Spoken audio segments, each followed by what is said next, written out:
What's up, Internet? It's that time of year again.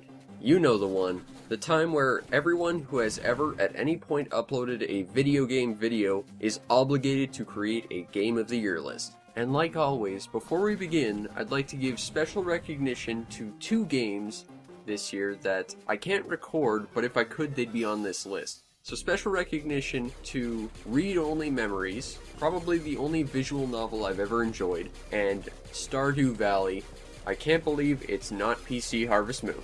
I'd also like to quickly give a special recognition slot to Sigma Star Saga for just narrowly not making this list, but I liked it enough that I think it deserves special recognition. So right here, right now, let's get into the 10 best games I played in 2016. Starting off with number 10, Phantasy Star Online 2, Episode 4 on the PS4. This game gets to this spot just for how many hours I sank into this game. And while I played PSO2 way back when it first came out on PC, so many things have changed. I mean, originally you had to build up to get to even the most basic classes. Now you can just pick the advanced ones from the start.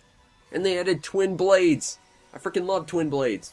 Although I'm upset my bouncer can't use those cool, wicked hookshot weapons now. You know, I got my classic twin blades, and basically this game is Phantasy Star Online, but better and with the action more solid and fluid. However, I will say that comparatively, this game is not quite as good just because it has the same issues of online kind of being a requirement, and thus playing with other people is a requirement, and I mean, we all know me, I don't play well with others. Also, once the servers shut down, and they will inevitably shut down, this game has no offline mode, so it's all gone.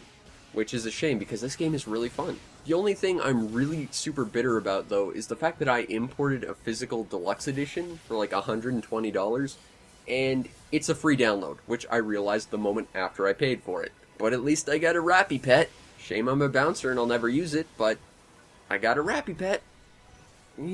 Okay, let's move on from my bitterness and just go on to number 9, Cosmo Tank. Alright, I have got to preface this. This was a game that I bought for $1. I added it to my cart from a selection of other games that I was just buying, and I saw this and I said, you know, it's $1, it'll be a video. Little did I know I was going to get a game that had several different modes of play, and while it is a little bit unfair at times, it's fun arcadey action, and it's one of the most deep arcadey experiences I've ever had on the Game Boy. Seriously, for $1, pick this game up. It is kick-ass. Moving on from the majesty of Cosmo Tank, we go to number 8, Lagrange Point. Okay, this is one of 3 Famicom RPGs I've been following for a very long time, and it's not the only one on this list. Lagrange Point is, at its core, a very Dragon Quest style game, but it's set in space and has a neat story where you have to go find something, and all you have is the name. But you have to go build up a party of like robots and cyborgs and humans and just go destroy space alien. It's a ton of fun, and even if this isn't your kind of game, if you have any interest in technological advances for the time, you should pick this game up, because this game actually had extra hardware put into it just so it could pull off the audio and video that it does, which if nothing else makes it a very notable and interesting game from a collector's point of view. Overall, I think it's a little expensive at about $50–$60, but I will say Lagrange Point was one of the most interesting RPGs I've had to play this year, despite how basic it is. And this game features a weapon synthesis system that would rival even something like Shin Megami Tensei in terms of depth. And that's pretty cool. Moving forward from kick-ass RPGs in space, now goes to kick-ass RPGs set during World War I with number 7, Shadow Hearts Covenant. Alright, this is a game I've been trying to get for over a decade now, and it wasn't until I got this as a birthday present from my grandmother did I finally get a copy, so I could finally see what all the fuss was about, and it was very exciting. This game is freaking weird, and I love it. You have an eclectic, to say the least, cast of characters, all with their own fighting style and special powers. You have just an insane plot, as well as some solid RPG battling, including a sort of timing attack system that kind of almost reminds me of the classic Mario RPG games a little bit. Basically, this game is completely awesome, and I'm glad I finally got a copy. Now I just need to get like the other 3 in the series, so I can figure out where this story's going in its entirety. But overall, I have to say Shadow Hearts Covenant is probably one of the best RPGs on the PS2 that I've played anyway. And if nothing else, that's fairly high praise from me. Now let's move back a scooch from number 7, back to the key themes of number 8, which is awesome imported RPGs for the Famicom. And I bring you the second of 3 Famicom RPGs I've been following for a while. Still don't have the third one, but this one is Radius Senkei. This game is essentially a team-based action RPG. And when you hear action RPG, you don't typically think team-based, especially on the Famicom. You'd think stuff like Crystalis, where you're a single person wandering around, hitting things with your sword, and while you do this a little bit, it's done more in a squad-based system, where you've got a bunch of different characters who wander around doing their own thing. You can issue them orders a little bit, which is nice, but each character plays a little bit differently. Unfortunately, you're stuck as the protagonist, which is the one character who doesn't have access to magic, so if you're a magey type guy, well, that's unfortunate.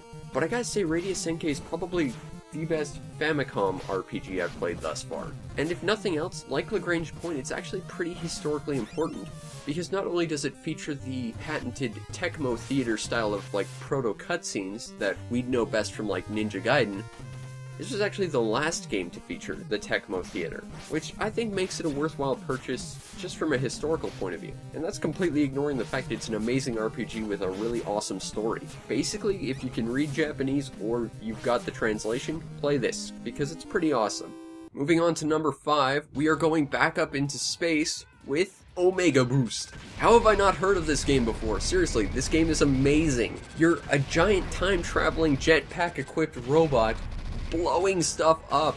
How is this not one of the best games on the system? Well, I think it is actually, but my PS1 collection is like maybe 6 games. The point is, Omega Boost is awesome, and you should get it if you like explosions, if you like space, if you like Robotech, because it definitely feels very Robotech inspired. In fact, I think I read that the guy who did the mech designs from Macross/Robotech actually did the design of the Omega Boost as well, which is kind of neat. Basically, this game is awesome, and I'm glad I found out about this game and finally got a copy because I really enjoyed this game. Moving on to number 4, let's keep the theme of robots going, but move down to the macro scale with Power Quest. A game that taught me you can actually have a Game Boy fighting game that isn't terrible. Go out, pick your model, and go punch other people's models in the face. Bunch of different styles here, from the giant heavy gong to the weird Zaku looking thing I keep forgetting the name of. I'll stick to the speed type, thanks, but overall, you've got a quick-paced, satisfying, and enjoying fighting game experience on the Game Boy Color for pocket change. This game is a no-brainer. I mean, I don't have much of a Game Boy Color collection, but I'm glad I've got this, and I will easily recommend it to anyone who wants to expand theirs, because this game, I think, is a must-have. Speaking of must-have Game Boy Color games, let's continue that theme on to number 3, Super Robot Pinball. Come on. Gundam, pinball, blowing up giant monsters. Again, pinball, satisfying, it's awesome. If you like pinball games, this one is probably the best one I've played, actually. I have not played a lot of really solid pinball video games. I really like this one, and the fact that it's portable is a big bonus if you're still rocking the Game Boy Advance, which I desperately need to replace mine, but still, this game would be awesome on car trips, waiting in line at the bank or whatever. Basically, if you need a handheld pinball experience, this one is awesome, and it pairs excellently with Power Quest. Basically, these two games are the ultimate robot arcadey experience on the Game Boy Color, and I urge you to pick up a copy because it's not super expensive. It's a little more expensive than Power Quest, but it's absolutely worth it. Continuing the theme of imports, we move on to number 2, Marvelous. Another treasure island on the Super Famicom. This top-down adventure does things a little differently than your standard Legend of Zelda type games. In fact, if I had to compare it to another game on the system, I'd say it's closer to like Goof Troop. Basically, it's a top-down adventure game, but while there is combat, there's a greater emphasis on puzzle solving. And in addition to that, they're constantly tossing new little like mini puzzles at you that are played in first-person perspective that completely change up game and vary it, but not in a bad way. It just keeps things interesting. And I think that Marvelous is a fantastic game. I wish there were more of these games, and I wish we got it out here in North America, but this game is absolutely fantastic, and I think is a must-have on the Super Famicom. It's just a shame that it's actually kind of hard to find, and while not super expensive, still holds its price fairly well. But overall, I gotta say this is absolutely the best Super Famicom game, best Super Nintendo game I've even played this year. And given the fact that I ordered Super Famicom games en masse, I'd say that's a pretty big compliment. If you're into importing for your Super Famicom, grab this one without hesitation, because it is absolutely worth it. Now we move on to the big show with number 1. Fury. Solo Wing Gundam launching! I've always wanted to say that, and now I get to. In Gundam Breaker 2, the game that lets you make your own Gundam, and I mean, come on, that's literally the only thing anyone ever wanted out of a Gundam game ever, and by anyone, we all mean me. But basically, this is if you took those crappy Dynasty Warrior Gundam games, made it feel like you were actually piloting a mobile suit instead of, you know, just running around hacking and slashing people made out of wet newspaper, and felt like you were actually fighting mobile suits. And you get to make your own mobile suit. It's awesome. And yes, my own personal mobile suit is 40% Wing Gundam, 40% Wing Zero, and 20% Zeta. You got a problem with that? Yeah, that's what I thought. Because it's awesome and it's mine. And before you tell me, yes, I know there's a Gundam Breaker 3 out there, I'm sure it's better than this game, but I also know this because I tried to import a copy for about $120 because the Canadian dollar is in the dumper, and my copy never showed up. And apparently I'm ineligible for a refund, so thanks PayPal for doing the one job you were supposed to do, except you didn't. But, while I am bitter about that, I still have Gundam Breaker 2, which is by far my favorite game of the year.